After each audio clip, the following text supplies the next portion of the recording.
So, Tom, how on earth did you come across this? How did you find out about this story, which is absolutely incredible? I'd have called it The Incredibles. How did that come about, Tom? How I came upon it was in 1998, I was promoted to Deputy Chief Constable at Lothian Border Police, and I moved into a new office at Fettes. And the DCCs, the Deputy Chiefs, as you know, in police forces, are the people who look after all the confidential stuff, all the complaints, all the discipline, all of that stuff. It's the DCCs are the kind of the people who look after all of that. And so in every Deputy Chief Constable's office up and down the land, there's a large locked cupboard in which all the secrets are stored. And so when you take over that job, you get handed the keys to this. It was a big, in our case, it was a big locked cabinet with a huge external locking bar and two big padlocks on it. And I couldn't wait to open it up and at last to reveal the truth of all the secrets that I'd heard so much about and I'd lived with in all my time in the force. At last I would know the inside story. Good evening, Tom. How are you? I'm very well, Simon. Great to see you again. Thank you very much. And Tom, I've been really looking forward to this. I've been reading up a wee bit about this subject tonight that we're going to do. We've called it The Expendables. An intriguing name, and it'll become apparent as we chat about why it's called that. And it's a strange one because, on one hand, it can be seen as a kind of Dad's Army kind of comic strip. Some of the old commando books and things like that from back in the day, where it was all taking the mickey and looking at the Nazis as if they were inept in every way. And it can be seen like that. On the other hand, it can be seen as very serious times for this country when at the time of this, we were in serious danger of being invaded. That was round the corner. And I don't think we were favourites at that point either. So, Tom, how on earth did you come across this? How did you find out about this story, which is absolutely incredible? I'd have called it The Incredibles. How did that come about, Tom? This story is actually one chapter in a new book I'm writing, which hopefully will be out in the spring. And I've called it Sex, Spies and Bloody Murder because it's a collection of stories, very strange stories about remarkable people at remarkable times. And this is no exception because, as you say, this is stranger than fiction. How I came upon it was in 1998, I was promoted to Deputy Chief Constable at Lothian Border Police, and I moved into a new office at Fettes. And the DCCs, the Deputy Chiefs, as you know, in police forces, are the people who look after all the confidential stuff, all the complaints, all the discipline, all of that stuff. It's the DCCs are the kind of the people who look after all of that. And so in every Deputy Chief Constable's office up and down the land, there's a large locked cupboard in which all the secrets are stored and in which is recorded the names of all the malcontents. Now, Simon, I'm not suggesting for a minute that... So that's where it is. Damn. I was looking in the wrong place. That's where it is. And so when you take over that job, you get handed the keys to this. It was a big, in our case, it was a big locked cabinet with a huge external locking bar and two big padlocks on it. And I couldn't wait to open it up and at last to reveal the truth of all the secrets that I'd heard so much about and I'd lived with in all my time in the force. At last I would know the inside story. Can I just make an observation here that you mentioned getting promoted to Deputy Chief Constable almost as much as I mentioned meeting Paul McCartney. Paul McCartney? Simon, did you meet Paul McCartney? Well, now that you mention it, Tom. Oh, dear. No, anyway, I inherited this office and I couldn't wait to open up the safe to read about all the secrets of the force. And of course, it was a huge disappointment, a big anticlimax, because there were it was all, it's the old business of, is it cock up a conspiracy? Well, in the case, it was usually the former, not the latter. But in the bottom of the cupboard was an old brown envelope, sort of a heavy brown envelope. And in the brown envelope was a knife, what they call a gravity knife. The blade is within the body of the knife, the handle of the knife. But it's not a flick knife, it's not spring-loaded. So you sort of press a button and you flick out the knife with gravity. And clearly a very high-quality knife. It's a German knife, Solingen steel, the very finest of steel, very high-quality knife. And written on the envelope was just simply the name Volte, W-A-L-T-I, 1940. Walti, 1940. I sort of was intrigued by this. What is this? And why is it here? And what's the story? Was there no paperwork or markings on the Nothing. envelope or anything? Just the name, handwritten, Walti, 1940. And so I start to make inquiries as to who was Walti and what was the story about this knife in 1940. And I fairly quickly discovered that this envelope and the knife was part of a lot of stuff that was handed in by the widow of Willie Merrilees. Now, Merrilees is a very interesting character. One of the best-known police officers, probably the best-known police officer in Scotland in the 1950s and 1960s. Merrilees had been a detective in Edinburgh in his early years and had ended up as the Chief Constable of Lothians and Peebles Constabulary, where he had served until he was way over 70 years of age. And when he had died, a whole lot of stuff had been found in his house by his widow and been handed in to the police headquarters. And amongst this was this knife. And along with the knife had come a two-way radio, a pistol, a Walther pistol, small Walther pistol, which had been properly deactivated, and various documents. And all the rest of the things had been handed up to Edinburgh Castle, to the military museum. But the knife had been kept for whatever reasons, I don't know. The knife had been kept. So I then started to find out who Walti was. And I find that Walti was one of 3 German spies that were arrested in Scotland in late 1940. And I was intrigued by German spies in Scotland in 1940. And I started to uncover the story of these 3 individuals who had ended up in Scotland, why they were here, who they were, what the background was, and what fate eventually befell them. And that's the stories. And it's called The Expendables because, as you'll hear, these people were terribly ill-equipped to do the job they were sent to do, and were more or less sent in like lambs to the slaughter. So it was a kind of scattergun approach by the Nazis, just volume of numbers, send enough of them and some of them might get through kind of thing. Let's backtrack a wee bit then, Tom, to the bigger picture, if you like, in 1940, 1941, because it's a lot of it's still secret, of course, with the 100-year rule. A lot of it won't be released for another 20-odd years. So let's have a look at the environment then. Wartime Britain, the early years of the war, when Germany had us targeted for invasion, no question about that whatsoever.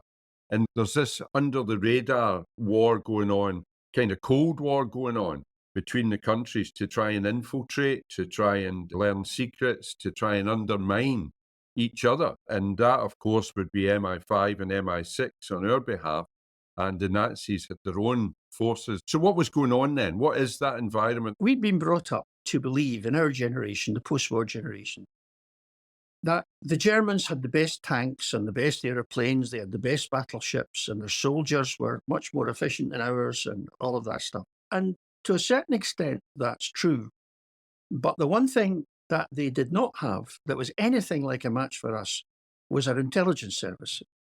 And the intelligence war, of course, was always fought in secret, behind closed doors, but was hugely important. And it's interesting, the reason why the Germans were so badly placed. And it comes back actually to our favourite topic, crime. And the story really starts long before 1940. In the 1920s, when the Nazis were rising, they had amongst their supporters groups of people who were basically thugs. There were stormtrooper enforcers who would attack people and cause trouble, who would attack the Jewish shops and Jewish people, who would attack enemies, so-called enemies of the right, so trade unionists and anybody who opposed them would be physically attacked by these groups of stormtroopers who were all under the command of a brutish man called Ernst Röhm. And if you look at pictures of Ernst Röhm, you would recognise the type as the kind of guy that you've dealt with as a police officer. Just a big, tough guy, not much upstairs, but extremely violent. Now, Ernst Röhm, of course, eventually in the 1930s, once the Nazis had actually risen to power, he became too much of a mischief, and he eventually was arrested and summarily executed. But that whole ethos of these thugs that worked for the early Nazi party prevailed. And of course, as well as being thugs and attacking people and all that, they were also criminals, because they were hiving off money, they were running protection rackets, they were extorting cash from people. It was a sort of criminal group dressed up as political activists. And of course, by the time the 1930s came and the Nazi party became legitimate, and they took power in 1933, these people were still on board. And these people had gained positions of power within the Gestapo, within the brown shirts. And so they had gained a sort of a legitimacy and positions of trust and power, but they were still criminals. A lot of them, from the 1930s, the word went out that deep undercover agents had to be put in place in Britain, in France, in all the countries which Adolf Hitler knew very well that he would eventually have to subjugate. So these deep cover agents were supposed to be put in place. Now, you know, Simon, because you've done a little bit of this work, just how much training and the real sort of extent of expense and all the rest of it is to put someone in properly into deep cover. It is not something you do summarily, but of course it's also expensive, and a lot of the money was hived off into their back pockets and laundered through Portugal, believe it or not. Portugal was one of the favourite places for money laundering during that period of time. And so instead of putting in properly trained, properly equipped, deep cover agents, they didn't. And in Britain and in most other places, intelligence was gathered by groups of people who lived in and around London and who went to cocktail parties, mixed with politicians, and just sent back basically gossip and tittle-tattle. And that was all very well until 1940. And here's where it all starts to go wrong. The leader of the Abwehr, the German military intelligence, was a man called Admiral Canaris. And Canaris, it's interesting when you look at pictures of Canaris, he's an old school First World War Imperial German Navy admiral. And he's there in his Victorian high collar. He never wore modern uniforms. He always wore the old threadbare tunics. And he was one of the aristocracy. But he was also a chancer who himself was laundering money through Portugal. But he got away with it because he was one of the original old school, worked in naval intelligence during the First World War. And so the German High Command took his word for the fact that he had this vast network of properly trained deep penetration agents in all the countries which Germany would have to fight. And of course he didn't. What he had groups of people who went to cocktail parties and picked up tittle-tattle, some of it true and some of it not so true, and fed it back. So the whole thing was a sham. The intelligence side was a sham as they approached 1940. They thought they had good intelligence systems, but they didn't. And all the money, or much of the money that was meant to pay for that, had been scammed off and was lining the pockets of various people who worked in the intelligence system. It's a very familiar crime story, actually, Simon. And as it transpires, because it was the kind of people you're talking about, Neds, you and I would have called them back in the day. It's probably not the correct term now, but criminals, career criminals. And that's a mindset that wouldn't allow them the wherewithal to work together, because they all tell each other lies all the time. Everything's built on a very fluid foundation when you deal with that kind of people. So I can imagine that it had no structure to it. Nobody can trust each other. And in the intelligence world, that's the key word, isn't it? And the one thing you mentioned there was going under deep cover. It takes so much planning. It takes so much nous. It takes so much subtlety. It's never a short-term thing to go under deep cover like that, in a foreign country especially. And they had none of that, obviously, thankfully, because that undermined their whole intelligence operation right from the outset, didn't it? Absolutely. And of course, it all comes to a head in 1940. The original plan was that Germany would take, 1940 would be the year where France would be brought under control. the Battle of France, the German invasion of France, was planned to last all of 1940. And the invasion of the UK, it would be for 1941. But of course, as we now know, actually, the Blitzkrieg managed to defeat France in weeks, not months. And so by the summer of 1940, it's very apparent that France is going to fall and that the invasion of Britain is brought forward. But of course, this puts Canaris and the Abwehr in big problems because he gets a phone call from the High Command said, you see all these agents you've got in England, the ones who have been paying for all these years, we now need them to step up because we're 6 months ahead of ourselves. We're going to be invading Britain through the south coast somewhere in late 1940. So we need intelligence about naval dispositions, airfields, what kind of fighters people have got. We need people to carry out sabotage. We need all this stuff. And we need your deep cover agents that we've paid all the money for now to step up. And of course, that's a bit of a problem for Canaris because he knows that he's actually got nothing in Britain. And in fact, up until quite lately, in 1940, 1941, German pilots are actually using school atlases to navigate around the UK because they do not have up-to-date information. So Canaris said, and of course, the price of failure in Nazi high command is pretty drastic. You don't just get redeployed to another job or return to uniform, Simon. It's a bit more drastic than that. So it's time for a new approach. So Canaris decides that he's going to embark on what they call the Invasion Spies program. And that is exactly as you described earlier, a sort of shotgun approach, where you do not have well-trained, equipped, deep penetration agents, but you have dozens of very poorly trained, very poorly equipped people, and you shove them in, hoping that one or two will get through, okay? And you're perfectly prepared to have a 98% attrition rate for that one or two. And that allows Canaris to go to the High Command and say, yes, we've put 100 agents over the channel, blah, blah, blah, and try and blind the High Command by numbers. That scattergun approach is very well known in police circles, of course. And I remember the very first time that I came across it, I was only weeks in the job, and somebody tried to run me down, Tom, in their car on a Friday night or a Saturday night in Campbelltown. And it ended up in the High Court. But afterwards, we were back at the police station, and the traffic cop that was with me was filling out the CR for it, and we were doing it together. And it started off with attempt murder of a police officer. And then there would have been probably an assault of a police officer. And then the driving offence, a section 2 probably, as we chased them all over South Argyll, all over Kintyre.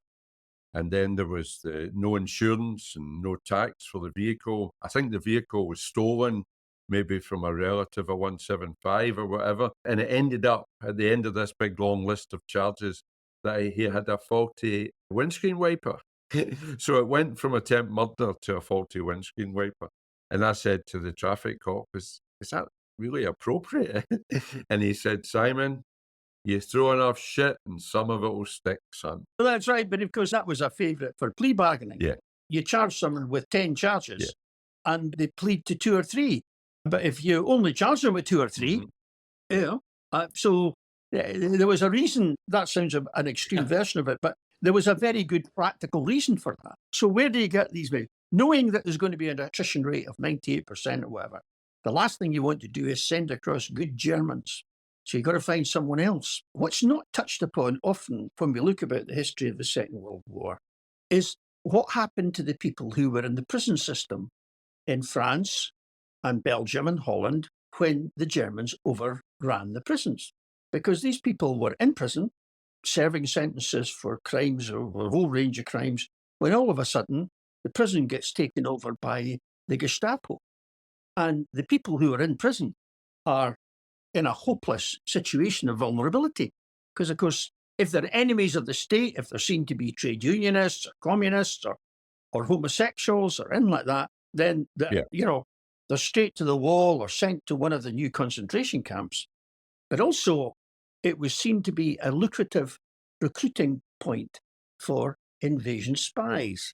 And they went for fraudsters. And you and I will understand The reason for this, they were very keen to recruit people who had convictions for fraud, because they thought that fraudsters would stand the best chance of passing muster or manage to convince people of who they were. Part of a good fraudster is the ability to deceive people. Yeah. Good skill set. So they would check their CVs.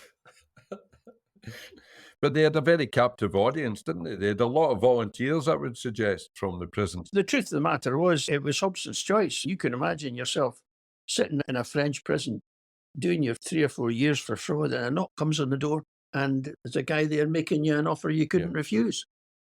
Because there was no recourse to the justice system. The justice system was a Luger pistol.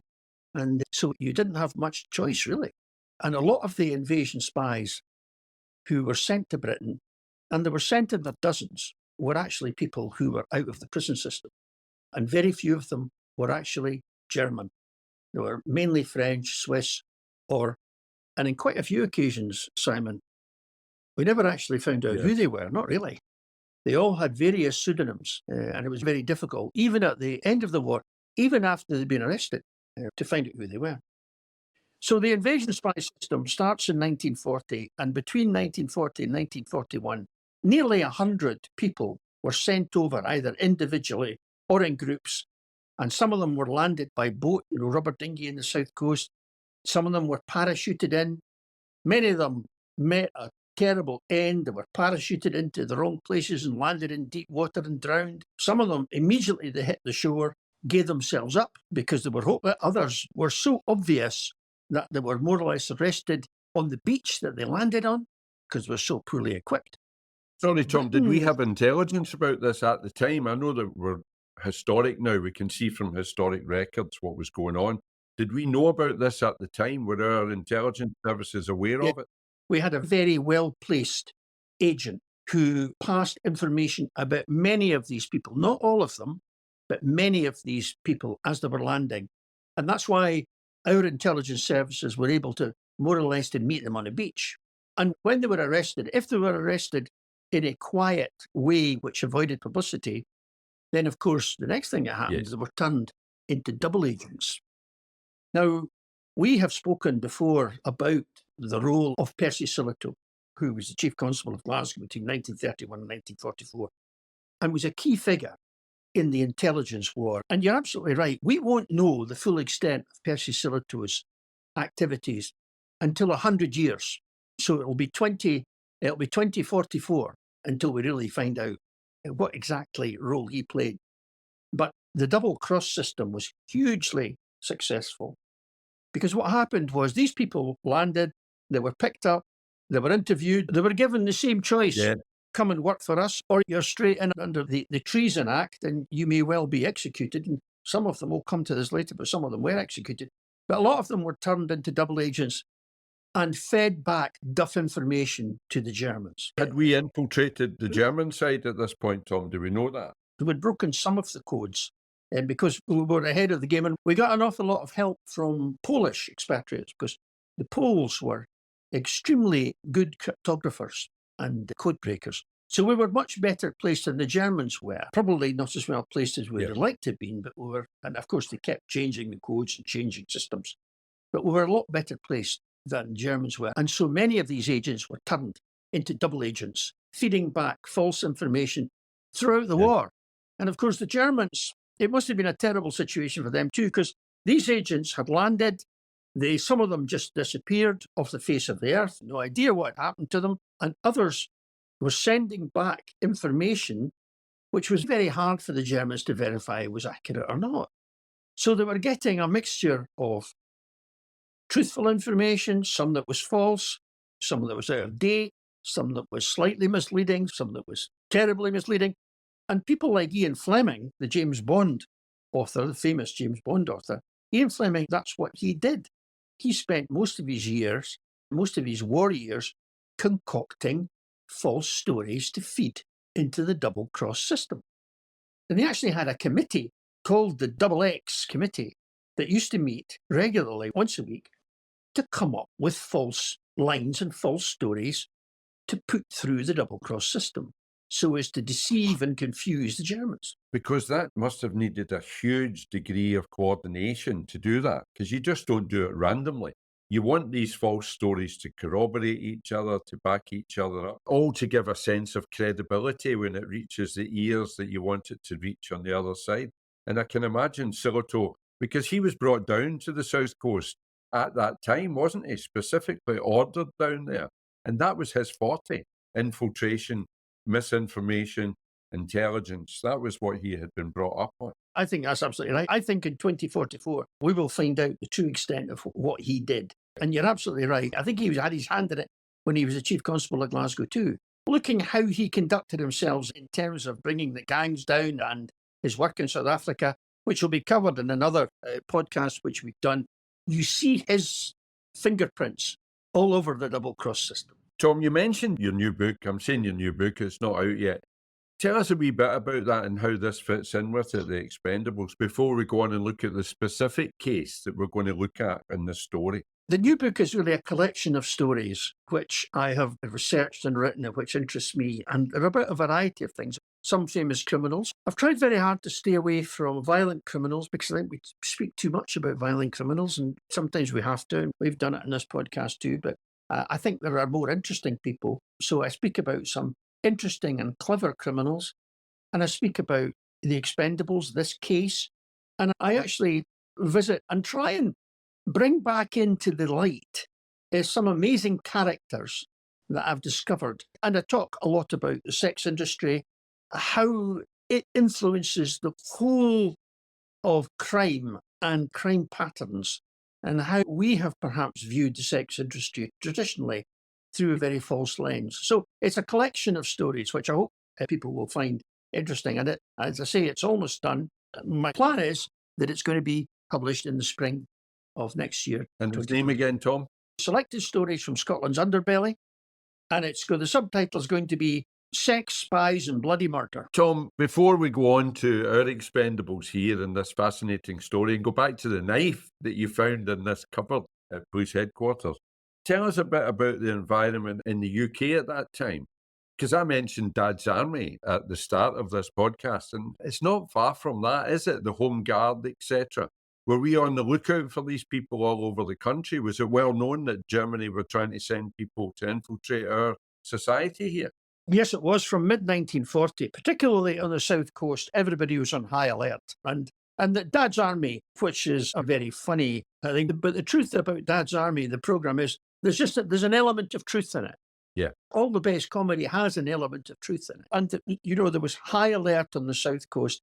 And that's the reason why, in the case we're about to talk about, or we're talking about now, they actually decided to land the group of spies in Scotland because they thought that there'd be a lot less scrutiny in Scotland than there was in England. So, Tom, we mentioned Dad's Army at the start of this episode, and that's not as... Well, what was Dad's Army, the Home Guard for the UK? That was the environment that we had here in the UK at that time. The Home Guard, Dad's Army is a famous reference to it because many of the Home Guard, who were a kind of civilian militia, many of them were ex-World War I servicemen, and there were people who were considered to be too old for military service. But in actual fact, a lot of them were people that were too young for military service too. So the Home Guard comprised people who were in their 50s, who had been soldiers in the past. Some of them were civil servants, bank managers, but they were too old for active service. And then there were 16-year-old lads as well, who were too young. Or had maybe failed a medical. So you had air raid precaution, ARP wardens, who went round making sure that your curtains were closed tight. You had fire watchers in all the big cities, people who at night would get up on the roofs of high buildings and watch for incendiary bombs, because, of course, aerial attack was the big threat throughout UK. And, of course, in London during the Blitz, it was very well justified. And then you had the Home Guard, who were really about patrolling and securing the coastlines. So they were there to augment the regular army and just to be watchful and to be a kind of a last defence, because the poor Home Guard, they were poorly equipped in terms of weapons because they didn't have the most modern of weapons right up through the war. They would have been the last defence. But It was a clever thing, really, because what it did was it gave everybody in the population a role to play and a sense of belonging. That this was not, the threatened invasion was not something to be left to the professionals and the Army and the Navy and the Air Force. It was actually something that affected you, and you had a part to play, whether it was growing vegetables, whether it was working on a farm, or whether it was putting on your uniform and going out to do drill and doing patrols at night and all the rest of it. How much good it have been if push had come to shove, I don't know. But I think in terms of morale and in terms of feeling part of the whole thing, I think it was a very clever device. And Tom, it's fascinating listening to you because it just shows the value on Crime Time Inc. to have someone that's been through 2 world wars and all the other wars that you experience as well over the last 120 years. It's fantastic. Thanks for doing that. It sometimes feels like that. I would sit and listen to my father speaking about it and my grandmother. If you'd listened to my grandmother speaking, you'd have thought she'd fought in the First World War. But of course, it impacted so heavily upon them. I mean, my grandmother lost many of her male relatives in the First World War, and it was it defined her life. It really did. Yeah. Tom, is it true that back in the day, and this might just be a rumour, you know what it's like, the intelligence world, that you did an audition for Dad's Army alongside Captain Mannering? What was the role that you were pigeonholed for when you got your rehearsal? Simon, that's a touchy subject. I was overlooked, clearly overlooked for the role. Dad's Army, seriously, it's funny because it was not thought when it was made, a television show, it was not thought to have been very popular. It's turned out to be one of the most enduring and popular television programs, and it's still being shown 25 years after it was made, just because it's written so well and it touches, and the characters touch on people that we all feel we've met. And of course, it was made into a film as well more recently. And it's the story of the Home Guard. And my old father-in-law had been in the Home Guard, and he couldn't watch Dad's Army because he said it was too truthful. It was too realistic. That's fascinating. My father-in-law was a farmer, and because he was a farmer, he owned a lorry. And because he owned a lorry, he was made a captain in the Home Guard. Tom, we're thinking about Dad's Army, and you said there it's maybe 50 years old, Dad's Army. It's probably not far off that. So it was maybe a remake that you auditioned for. It was maybe the follow-up to it. It certainly wouldn't be the original. But I think you'd have been great. I think you'd have been fantastic, especially as that old Scotsman. I think he was the sergeant. I think he was the sergeant in it. I can't remember his name. The sergeant was John LeMessurier. You're thinking of John Laurie. Yeah. We're all doomed. Doomed. That's the one. See, I knew it. Is that the audition, was it? I'll tell you what, I've often paraphrased him. We're doomed. Tom, next time we're going to go down this road here, this story, back to finding the knife again in the cupboard, and your inquiries thereafter about the origins of this knife and the other things that were in the museum by this time. Can you give us a wee background? You've told us that there were hundreds. We don't really know how many, of course, and it would be naive always to think that none of them got through and infiltrated into our communities. But of the hundreds, you've picked this story. Why this particular story? And tell us a wee bit about it just for the next episode, what we're going to cover. It was a very high-quality German paratroopers knife, the kind issued to German paratroopers to cut free the harnesses if they landed awkwardly. And, of course, it had to have the blade inside the handle, because to carry an exposed blade when you're jumping on a parachute is not a very good idea. And it was found in the possession of Werner Volte. And Werner Volte had been arrested 30th September 1940 in Waverley Station, the railway station in Edinburgh. And Werner Volte was one of a trio of German spies. Karl Drucker, who was a 35-year-old conman with Spiv, who had been recruited under duress from the prison. Werner Volte, who in his 20s and who was I don't know if he was simple or not, but he certainly wasn't over-endowed in the brain department. He also had been recruited from a French prison. But the third member of the trio was something altogether different. She's often been characterized as the beautiful spy. And Vera Erickson, who was 28, was indeed a very, very beautiful woman. If you see photographs of her, and I hope there'll be a picture of her to accompany this story, she really was film star standard. She was a beautiful woman. Not only was she beautiful, she was also an ex-professional dancer. And she was a Danish Russian who'd spent a lot of time in London. She had been trained as a girl at the Bolshoi Ballet. She had danced at the Folies Bergère, and she was a striking-looking young woman of 28 years old who men instantly fell in love with. And her whole story and how she ended up being landed in Britain as an invasion spy is really what we'll come to and what we'll describe in the next chapter. Brilliant, Tom. I can't wait. Can't wait to hear it. Thanks very much. Speak soon. Next time on Crime Time Inc. And he gets rid of them as soon as he can. Get off the plane, bundles them into the boat with the 3 bikes. Straight away they discover, first of all, that they haven't read the tide tables properly. Now, tide tables are not hard to get. So, I mean, this is amateur night at the movies. They haven't read the tide tables properly, and the tide is actually sweeping them out to sea, not into the shore.